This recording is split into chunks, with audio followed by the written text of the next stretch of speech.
ഞങ്ങൾ ഒരു യാത്ര കഴിഞ്ഞ് തിരിച്ചു വരാം കേട്ടോ. യാത്രകൾ ഇഷ്ടപ്പെടാത്ത ഒരു വളരെ ചുരുക്കം ആൾക്കാരായിരിക്കും ഉണ്ടാവും അല്ലേ.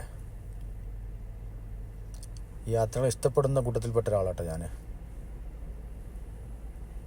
അങ്ങനെ ഞങ്ങൾ നല്ലൊരു യാത്ര കഴിഞ്ഞു, നല്ല സന്തോഷത്തിൽ നല്ല ഹാപ്പി ആയിട്ട് തിരിച്ചു വരുവാണ്.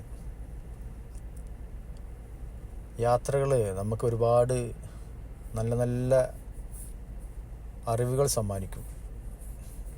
ഏതൊരു രാജ്യത്ത് നമ്മൾ പോവുകയാണെങ്കിലും അവിടുത്തെ സംസ്കാരം, അവിടുത്തെ ഭാഷകൾ, അവിടുത്തെ ഭക്ഷണ രീതി, അവിടുത്തെ വസ്ത്രധാരണം,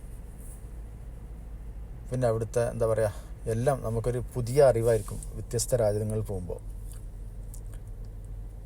പിന്നെ അതുപോലെ തന്നെ യാത്രകൾ എന്ന് പറഞ്ഞാൽ മനസ്സിന് ഒരുപാട് സന്തോഷം ഉണ്ടാക്കുന്ന ഒരു കാര്യം കൂടിയാണ്. പ്രത്യേകിച്ച് ഈ യാത്രകൾ നമ്മുടെ പ്രിയപ്പെട്ട കൂട്ടുകാരൊപ്പം ആകുമ്പോൾ, നമ്മളെ ചെറുപ്പത്തിൽ ഒരുമിച്ച് കളിച്ച് വളർന്ന കൂട്ടുകാരുടെ കൂടെ ഇത്തരത്തിലൊരു യാത്രകൾ നടത്തുമ്പോൾ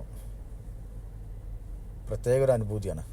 കാരണം നമ്മൾ ഈ യാത്രയിൽ ഉടനീളം നമ്മളെ ചെറുപ്പകാലത്തെ ഓർമ്മകൾ പങ്കുവെച്ച് സന്തോഷത്തോടെ കളിച്ച് ചിരിച്ച്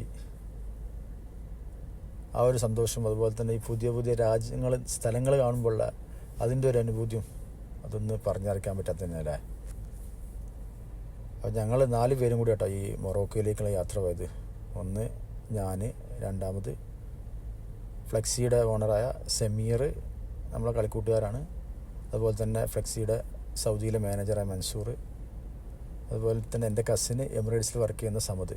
ഞങ്ങൾ 4 പേരും അയൽവാസികളാണ്, കളിക്കൂട്ടുകാരാണ്. അപ്പോൾ ആ ഒരുമിച്ചുള്ള യാത്രയുടെ ഒന്നും പറഞ്ഞറിയിക്കണ്ടല്ലോ അല്ലേ. അത്രയ്ക്ക് നല്ല അനുഭൂതിയായിരുന്നു ഞങ്ങളെ യാത്ര. ഇനിയും ഒരുപാട് യാത്രകൾ ചെയ്യുന്നുണ്ട് ഇൻഷാ അല്ലാഹ്.